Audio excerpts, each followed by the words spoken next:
Summer sandal season is coming, so I'm going to show you exactly how to make this indulgent, all-natural jojoba mint foot cream. It stars some of my favorite oils and butters, and I've taken care of all of the fussy stuff, so you can whip this up in no time.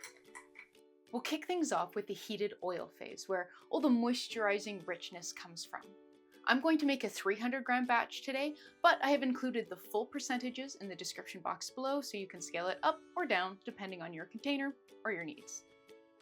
Our first ingredient is 15 grams golden jojoba oil, one of my all-time favorite oils for its velvety skin feel. Up next, 15 grams EcoSil, a natural, lightweight silicone alternative that gives the cream a smooth, glidey feel. It's a big part of why this foot cream spreads effortlessly over the skin. I have found this ingredient sold all over the world under a ton of different names. So if you are having trouble finding it, make sure you look it up in the free Humblebee and Me DIY encyclopedia.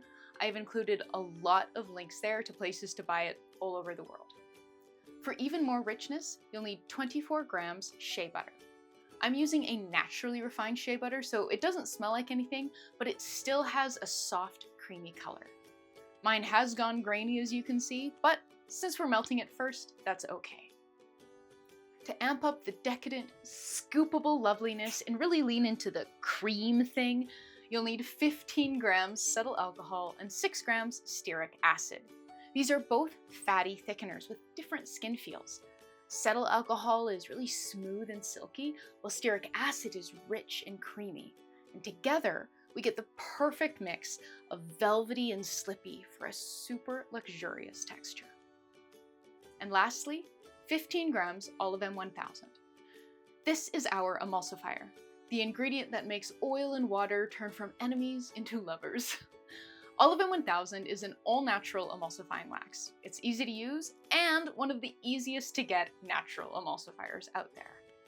It is famous for making emulsions that soap or turn really white on your skin when you rub them in, but the EcoSil and cetyl alcohol really help offset that in this formulation. Combine the oil phase ingredients in a beaker or glass measuring cup that's large enough to hold the whole batch. I am using a 600 milliliter beaker for my 300-gram batch. Now don't worry, I didn't forget the water phase. Fill a second beaker with distilled water. The precise amount doesn't matter right now, just make sure it's at least 200 milliliters. Gently heat the oil phase and the beaker of water. I'm using my lab hot plate on low, but you could also use a water bath. We're aiming for somewhere around 70 degrees Celsius, but don't worry about hitting an exact number. As long as everything in the oil phase has fully melted and the water phase is hot enough to prevent the oils from re-solidifying, you're golden. While those heat, I've got an all-natural eye cream formulation for you that uses a lot of the same ingredients as this one. Formula Botanica's upcoming free formulation masterclass will teach you how to make a gorgeous botanical eye cream starring several of the very same ingredients we're using today, plus some beautiful botanical actives. I've earned 2 diplomas from Formula Botanica, and even though I started studying with them after I had been making for several years, I learned a lot. Readers have told me that the difference between my pre- and post-diploma formulations is really obvious, and they are right. So if you'd like to try out Formula Botanica and see if studying with them could be the next step in your formulation journey, you've got to sign up for their free formulation masterclass. I've included the sign-up link in the description box below. It's totally free, so why not give it a go? Okay, our phases are nice and hot, so we're ready to carry on.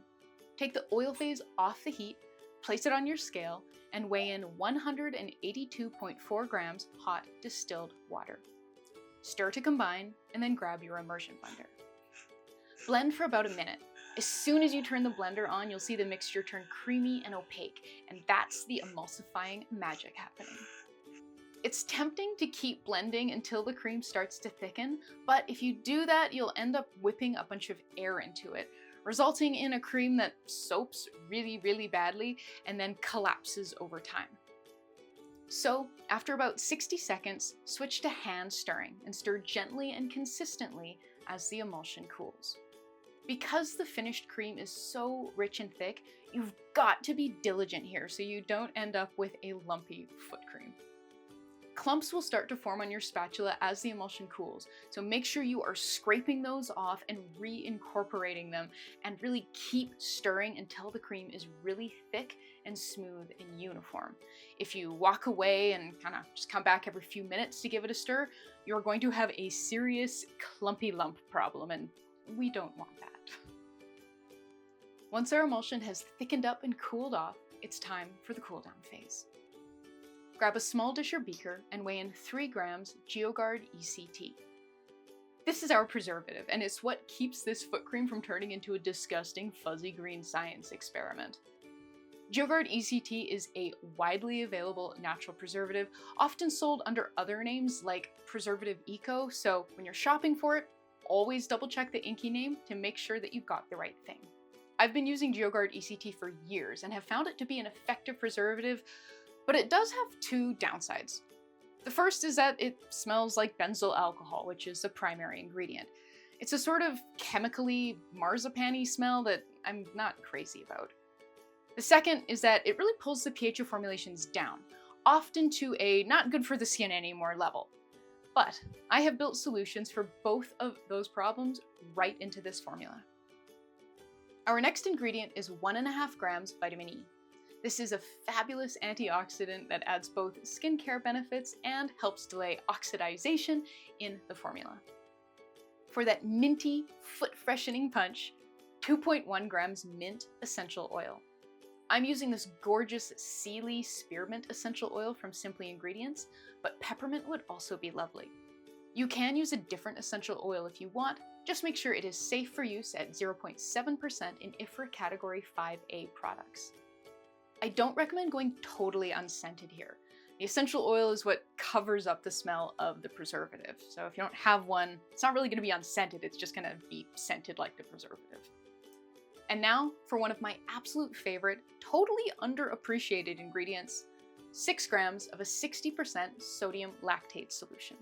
Sodium lactate is like glycerin, but it holds onto water, hydrating the skin, even better than glycerin does, but with less stickiness. And because of its natural pH, it balances out the acidity of the preservative, creating a formulation that naturally just falls in the right place pH-wise without any additional fussing. If your sodium lactate is a different concentration or a dry powder, no worries. I have included information on how to figure out how much you'll need in the free partner blog post linked below. Unless you're confident testing and adjusting pH, I don't recommend substituting the sodium lactate. Pour some of the emulsion into the dish with the cool down phase and whisk to combine. If you're making a 300-gram batch like I am, learn from my whoops and choose a dish or beaker that's larger than this one so that you can stir without worrying about sloshing and spilling. Scrape that mixture back into the main batch and stir everything together. Now that everything's combined, we've got one last step before we can package it up, checking the pH.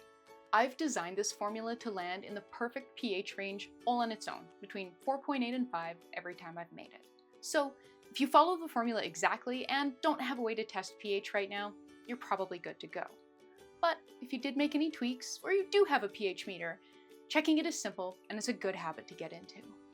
To test your cream, make a 10% dilution, so that means mixing 2 grams of your finished cream with 18 grams of distilled water.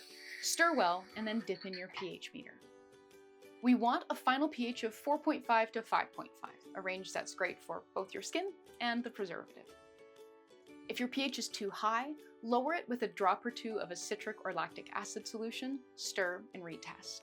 And if it's too low, bump it up with a bit more sodium lactate. I would start with 1 gram, stir, and check again. Once everything's in that happy 4.5 to 5.5 zone, you are all set. And now comes the best part, packaging it up and actually using it. Because this foot cream is really rich and thick, you'll need to package it in some sort of wide-mouthed jar. It will get stuck in a pump top bottle. I'm using 3 100 milliliter amber glass jars from Humblebee, and I'm using a piping bag to fill them so I can get the cream right down to the bottom nice and easily. To use, massage a dollop into dry skin. I have designed this as a foot cream, but you can definitely use it as an all-purpose rich body cream too. If you haven't signed up for Formula Botanica's free formulation masterclass yet, the link is down below. It's a great way to use ingredients you already have, explore natural skincare some more, and make a lovely eye cream that pairs beautifully with this foot cream. Sort of, something for like both ends of you, top and bottom.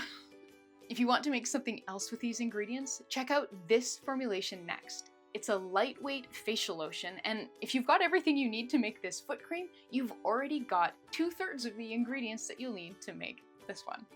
Thanks for watching and happy making. Bye!